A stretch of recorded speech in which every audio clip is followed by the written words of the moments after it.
आज आपका चैप्टर है द्विघात समीकरण। तो द्विघात समीकरण क्या होता है? आपका लिखा है द्विघात समीकरण का मानक रूप। मानक रूप होता है ax² + bx + c बराबर 0। इसके दो मूल होते हैं अल्फा और बीटा। तो द्विघात समीकरण विभक्तर का सूत्र जो बनता है d बराबर b² - 4ac। तो पहला इसमें है यदि d बराबर 0 तो कंडीशन क्या होगी? मूल समान है। दूसरी कंडीशन है d ग्रेटर देन 0, d का मान 0 से बड़ा है तो मूल होंगे वास्तविक और भिन्न भिन्न। अर्थात 0 से बड़ा का मतलब क्या होगा? कोई संख्या धनात्मक में आनी चाहिए। तीसरा है आपका d लेस देन 0, मूल काल्पनिक है अर्थात हमारी 0 से छोटी संख्या आनी चाहिए। तो कहने का तात्पर्य ये हुआ यदि d बराबर 0 मिला तो मूल होंगे समान, और d का मान अगर मान लो आपका मिला +2 यानी कि धनात्मक संख्या आ गई तो मूल होंगे वास्तविक। और यदि d का मान माइनस में आता है, -11 आ गया, तो ये मूल काल्पनिक हो जाएंगे। अब किसी द्विघात समीकरण के हल करते समय यदि उसके मूल नहीं निकल पाते हैं तो उसके लिए एक सूत्र बनता है द्विघात सूत्रता समीकरण का हल। उस सूत्र का नाम है श्रीधराचार्य सूत्र। क्या होता है? x बराबर -b + √b² - 4ac/2a। एक बार प्लस में लिखेंगे और एक बार माइनस में, यहाँ से हमें दो मूल प्राप्त हो जाएंगे। अब आपका क्या है? माना कि दो मूल अल्फा और बीटा हैं, तब द्विघात समीकरण ज्ञात करना। हमारे पास दो मूल दिए गए और वहाँ से हमें समीकरण निकालना है। तो x - अल्फा x - बीटा बराबर 0, या तो ऐसे कर दें नहीं तो एक ये फार्मूला बना रखा है कि x² - मूलों का योग इंटू x + मूलों का गुणनफल बराबर 0। अब इसी बेस पे आपको क्वेश्चन बताते हैं। लिखा है यदि समीकरण x² - kx - k8 बराबर 0 का एक मूल 2 है तो k का मान क्या? तो इसमें आपको कुछ नहीं करना है, जहाँ पर x लिखा है उसकी जगह पर 2 रख देना है। तो x की जगह पर क्या रख देंगे? 2। 2 का वर्ग माइनस का k इंटू 2 - k8 बराबर 0। इसको सॉल्व करेंगे तो k का मान क्या आ जाएगा? -2। नेक्स्ट क्वेश्चन है द्विघात समीकरण x² - 3x - 10 बराबर 0 के मूल ज्ञात करना है। यानी कि इस समीकरण को हमें हल करना है। तो 10 के ऐसे गुणनखंड करेंगे जिनका योगफल अथवा अंतर -3 आना चाहिए। तो हमने समीकरण लिख लिया x² - 3 x - 10 बराबर 0। तो 10 के गुणनखंड करेंगे तो क्या 10 का निकालेंगे एलसीएम, तो आपका आएगा 2 पंचे 10 और इधर आएगा 5 एकम 5। तो 5 में से 2 घटाएंगे तो कितना आएगा? 3। तो यहाँ लिख दिया गया x² - के 5 - 2 इंटू x - के 10 बराबर 0। ब्रेकेट हटाया तो 5 का गुणा x में किया तो 5x, माइनस माइनस प्लस का 2x - के 10 बराबर 0। इस वाले जोड़े से कॉमन क्या मिल रहा है? x, तो x - 5। इस वाले जोड़े से कॉमन मिल रहा है 2, तो 2 कॉमन लिया तो x - 5 बराबर 0। अब एक बार कोष्टक के अंदर वाली और एक बार कोष्टक के बाहर वाली बराबर 0। एक बार लिखेंगे x - 5 बराबर 0 तो x बराबर आ जाएगा 5। एक बार लिखेंगे x + 2 बराबर 0 तो x बराबर क्या आ जाएगा? -2। तो यही हमारे द्विघात समीकरण के क्या निकल के आ जाएंगे? मूल। आगे आपका नेक्स्ट क्वेश्चन आ रहा है।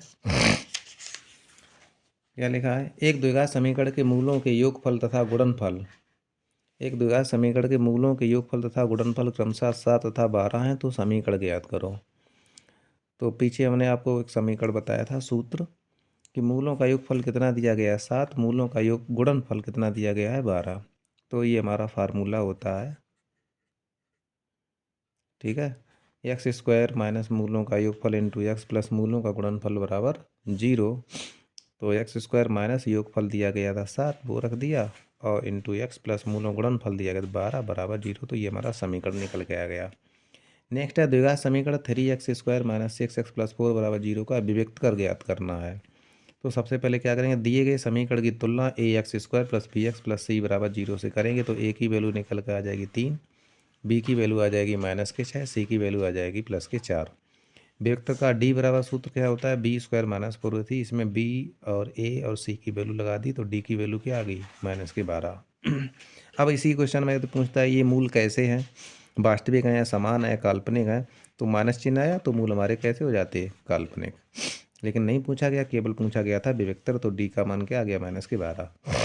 नेक्स्ट क्वेश्चन है द्विघात समीकरण 2x² - 4x प्लस के 1 = 0 के मूलों की स्थिति ज्ञात करो। अब हमें इसमें पूछ दिया मूलों की स्थिति कि कैसे मूल हैं।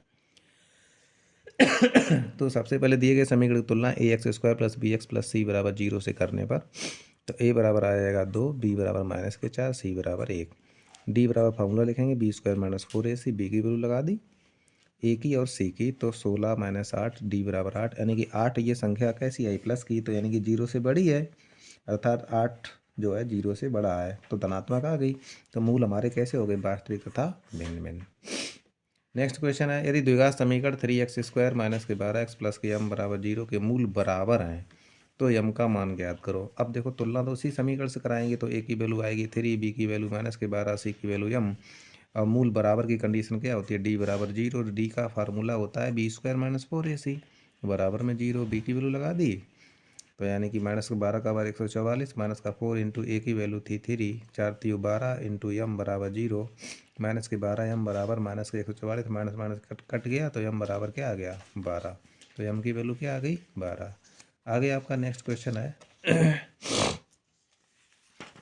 वह द्विघात समीकरण ज्ञात करो जिसके मूल 2 व 3 है। अब देखो दो मूल दे रखे हैं, ठीक है, अल्फा बराबर 2 और बीटा बराबर 3। तो पीछे हमने सूत्र बताया था, या ऐसे कर सकते हैं x - alpha into x - beta बराबर 0, तो अल्फा की वैल्यू 2 लगा दी, बीटा की वैल्यू 3, इसको सॉल्व कर दिया, समीकरण बन गया x² - 5x + 6 = 0।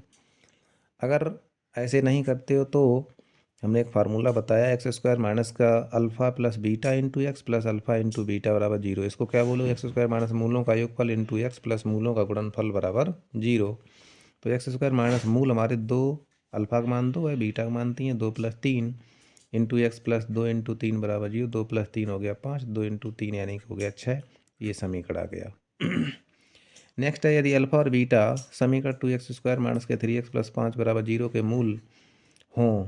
अब इसके मूल क्या हों, अल्फा और बीटा, तो अल्फा² बीटा प्लस अल्फा बीटा² का मान ज्ञात करो। तो सबसे पहले तुलना कराएंगे ax² + bx + c = 0 से, तो a बराबर 2 आएगा, b बराबर -3, c बराबर 5। योगफल का क्या फार्मूला होता है, अल्फा प्लस बीटा बराबर होता है -b/a, तो b की वैल्यू लगा दी, यानी कि अल्फा प्लस बीटा बराबर आ गया 3/2। अल्फा इंटू बीटा बराबर होता है c/a, तो c की वैल्यू लगा दी 5/2। अब आपका क्या लिखा था, अल्फा² बीटा प्लस अल्फा बीटा², तो इन दोनों से हमने अल्फा बीटा कॉमन ले लिया, अंदर बचा alpha plus beta. Alpha beta की वैल्यू है 5/2, वो लगा दी, अल्फा प्लस बीटा की वैल्यू है 3/2, वो लगा दी, 5 × 15/2 दूनी 4, आपका आंसर हो गया। नेक्स्ट क्वेश्चन हुआ है द्विघात समीकरण ज्ञात करो जिसका एक मूल 1 + √2 है। अब देखो एक मूल दिया है तो दूसरा मूल ऑटोमेटिक अपना निकाल लो, उसको मान लेंगे अल्फा बराबर 1 + √2, और दूसरा मूल जो निकालें उसको मान लेंगे बीटा बराबर 1 - √2। अब निकालना गया द्विघात समीकरण, तो सबसे पहले अल्फा प्लस बीटा कर लेते हैं, अल्फा की वैल्यू 1 + √2 प्लस बीटा की वैल्यू 1 - √2, √2 से √2 कैंसिल हो गया, 1 + 1 मिल करके 2। अब मूलों का गुणनफल अल्फा इंटू बीटा, यानी कि 1 + √2, 1 - √2, यहाँ पर एक फार्मूला बन जाएगा कौन सा, a² - b², क्या होता है a - b और a + b, तो आपका a + b और a - b के रूप में लिखा है, 1 का वर्ग 1, √2 का वर्ग 2, 1 में से 2 माइनस करेंगे तो माइनस का 1। अब फार्मूला अपना लिख लेंगे, यानी कि ये हमारा एक सूत्र है, x² - alpha plus beta into x plus alpha beta बराबर 0। तो x² - अल्फा प्लस बीटा की वैल्यू आई थी 2, वो रख दी, प्लस अल्फा इंटू बीटा की वैल्यू आई थी -1 बराबर 0। तो ये हमारा समीकरण आ गया। आगे नेक्स्ट वीडियो में आपको बताएंगे इसी द्विघात समीकरण चैप्टर के बारे में, तब तो आप लोग इस वीडियो को देखिएगा।